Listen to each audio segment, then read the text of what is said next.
We ruined my mother-in-law's Christmas because we didn't spend it with her. Sounds like the first mother. Tis tis.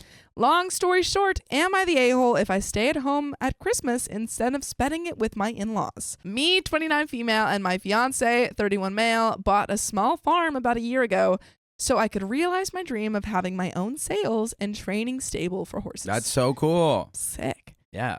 We spend Christmas one year with my family and the next with my fiance's family, and therefore discuss this Christmas with my in-laws the first week in our new home. By the way, this comes from OK Lettuce 4512 on the OK Storytime subreddit. So we agreed to host everyone at our place since we had the most space. And because we expected to have horses on the property by the summer, That's so fun. I couldn't really go anywhere anyway. The horses needed to be fed 3 times a day. They needed time outside in the paddocks. The stall needed to be clean, etc. As we had hoped and planned, the first horses arrived in August. Then my fiance's grandmother was diagnosed with breast cancer for a second time. In October, and my mother-in-law, in a state of panic, booked a vacation home 4 hours away from where we live for a whole week, non-refundable, without speaking to anyone before doing so. I had been looking forward to spending Christmas at home, going for a sleigh ride with the kids. I'm doing a sleigh ride. Putting out snacks for the elf living in the barn, and not having to travel anywhere with a screaming 2-year-old who hates car rides after the worst year of my life. And did the family, they agreed to come to OP's farm? Or that was just what OP was thinking? OP was thinking, we agreed to host everyone, at their place. And then we find out that the mother-in-law booked a vacation home 4 hours away. It started in March when my dad was diagnosed with esophageal cancer, which had spread to both lungs. Ugh. He refused chemotherapy as it would only give him a couple of extra weeks, and he would be sick from the treatment. Then my maternal grandmother passed away in May. Oh. My dad passed away in June. Oh, no. Only 3 weeks after my grandmother. And then my paternal grandfather passed away in September. Oh my God. Wow. This is so sad. They all lived in my home country, Norway, and as I live in Denmark, this has meant a lot of traveling for me and my 2-year-old daughter. I would really like to just stay at home this Christmas, and I have the added responsibility of those horses boarded at our property. I will not compromise on animal welfare because of a holiday. I even told my fiance that he could go with our daughter. Even though it broke my heart thinking about not being with them, I knew how much it means to his family that they're there.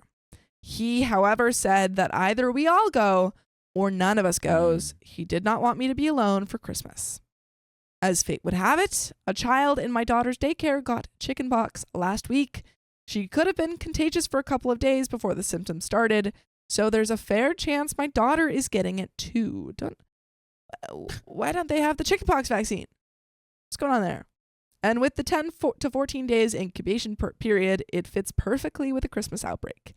I told my mother-in-law about it, hoping she would say we should stay home, thinking about the other kids, and of course my fiance's grandmother, who is in active chemotherapy. She actually has to rush home on the 25th because she's having treatment that day. She lives 20 minutes away from us, so it's a ridiculous trip for her as well.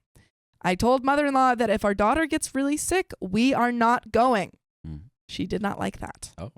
So what do we do? Stay at home, ruining possibly the last Christmas my fiance's family is having with his grandmother, but keeping a clean conscience about the horses and my car-hating toddler. Or do we feed the horses and put them in their stalls way too early, and even then arrive late for Christmas dinner with a tired and possibly sick toddler, opening a few presents and going to bed where I won't be able to sleep, knowing there's no one at our property in case of an emergency with the horses. Then we'll have to haul butt at the crack of dawn to go home, again with a screaming toddler, still arrive late for the horses' breakfast, and eventually just crash out from exhaustion on the couch. I have never in my life hoped my daughter gets sick, but now I kind of do. She has to get it eventually anyway, and there is an update. I have some questions real quick. Yes. Can you get a horse sitter? Is that a possibility? That's what I was wondering. So when you have horses, you could just never leave your property? Yeah, I'm assuming that. I mean, usually you have, I don't know. I don't know too much about like what it goes into having horses, but I assume that usually you have multiple hands and stuff that like you would want, at least if you ever need to, like in an emergency, leave the property or something, or go with your, and it seems like you have I mean, maybe they don't have that much time, but it seems like you maybe had like a week or two advance notice. But I think the problem is it just seems like a lot of effort in general. Like you have to get a sitter, you have to, your kid's sick, there's driving involved, so it seems like that. We told my fiance's family that we are staying at home. Okay. Everyone was understanding, and the grandparents were happy. We thought about their health. That's good. Yeah.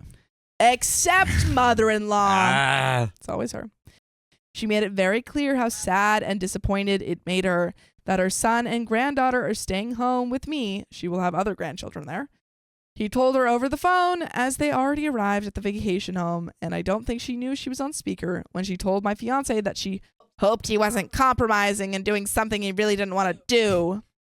She completely disregarded the stuff about her parents' and grandparents' health and was just annoyed we couldn't just get someone to watch the dang horses. And there are some comments. So comment 1 says, please quit trying to please your in-laws. You think they give one hoot about your care and comfort? You have a family and home. Start your own traditions. OP says, apparently they don't, and they don't understand the whole horse thing. My mother-in-law hates them and can't understand why I want to work with them. I tried to start a new tradition where everyone could stay at our place, but that went down the drain because my mother-in-law single-handedly decided we should do something else this year. And comment 2 says, I would tell mother-in-law sorry, but it was organized for the Christmas gathering being held at your residence. Her changing things around last minute is not your problem. You will be staying at home. If grandma is home after her treatment, you can invite her over later. Mother-in-law is being very disrespectful to change plans and then get upset when things don't go as she planned. Horses have the amazing ability to do dumb things and get hurt. If you're responsible for them, you have to look after them. And OP replies, exactly. And on top of that, they have an amazing ability to do things like that at the most inconvenient time. Wouldn't surprise me if we got home to one horse rolled stuck in its stall, one with colic, and the fence for the horses in the loose housing would probably be on the ground. In my last post, I wondered if I would be the a-hole if we stayed at home during Christmas because of logistical issues with the horses in my care, the long drive, and the potential of passing on a virus to the great-grandmother in active chemotherapy. We stayed at home and ruined my mother-in-law's Christmas. We told her Sunday that we would stay at home. She had her other son, her daughter, and son-in-law with their 2 young children. Her parents, which wholeheartedly supported us staying home so we wouldn't pass anything on to them. My father-in-law's sister and her daughter, and some family members from my brother-in-law's side. So she wasn't exactly alone.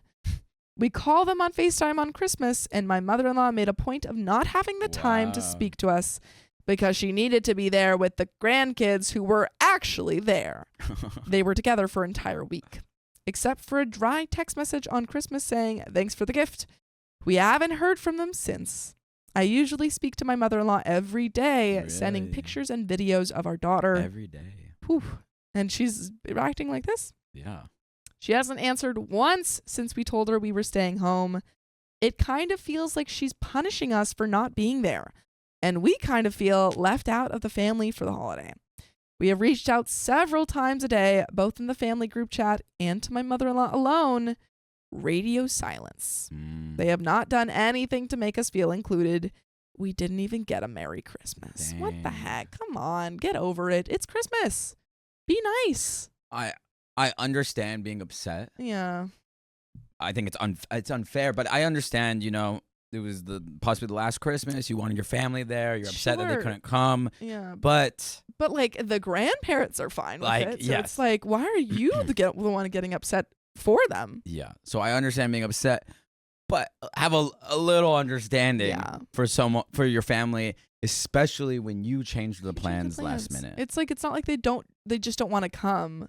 There are logistical issues here, and their kid might be sick. Yeah. Might have a disease. Yeah. And it seems like OP and her husband are doing what they can. Yeah. They're texting. They tried to FaceTime. They're reaching out. The mother-in-law is not responding. Maybe the mother-in-law just needs to cool down, and it's all going to sort itself out. But it's, it seems like OP and her husband did everything they can at this point. Agreed. After the 25th, I stopped reaching out. By the way, you can reach out to us by listening to full episodes with stories like this. Just go to Spotify, Apple Podcasts, or your favorite podcast app and search up OK Storytime. My fiance also got a severe tooth infection. Oh, no. Oh my God. It's hit after hit. You guys are cursed. Yeah. Series of unfortunate events. Truly. Dang. Which needed a visit to the dentist Sunday, a call to the ER on Christmas Eve, and another visit to the dentist on the 26th. What cursed object did you pick up from a temple? They got the evil eye. Literally. Chickenpox. And our daughter is now sick with a mild case. We had a really nice Christmas at home and are now really happy we didn't go. Oh, great. But still a little hurt because of mother-in-law's reaction. Sure. I have loved her for almost 10 years and been closer to her than with my own mother. And there are some relevant comments to finish this off. Comment 1 says she's using the silent treatment to make you beg for her attention. Ignore it. When she decides to pretend it didn't happen, you can decide if you want a relationship with her. OP says, I haven't texted her today or yesterday. My fiance tried today but got no answer as well. I have loved the woman for almost 10 years and been closer to her than with my own mother. So this stings a bit. Comment 2 says, stop chasing her. Be glad you found out who she was before your daughter got really attached. Chill. Okay. We don't need her. Yeah. Here. She's pissy. She'll be fine. Like, you don't have to necessarily be like, she's my favorite person, but I feel like everyone will get over it. What I continuously am frustrated with comments on Reddit is there's no room for any ruptures in relationships. Mm-mm. Terrible relationships. I think secure, strong relationships allow space for ruptures and repair. She said she was closer to her than her own mother. And so there's a rupture. It happens in relationships. She's gonna calm down. You guys are probably gonna take it, talk it out. You had a great relationship for 10 years. This is you don't have to jump ahead and be like, the relationship is over. No, I think this is her being a little baby, and she's gotta get over it. Yeah.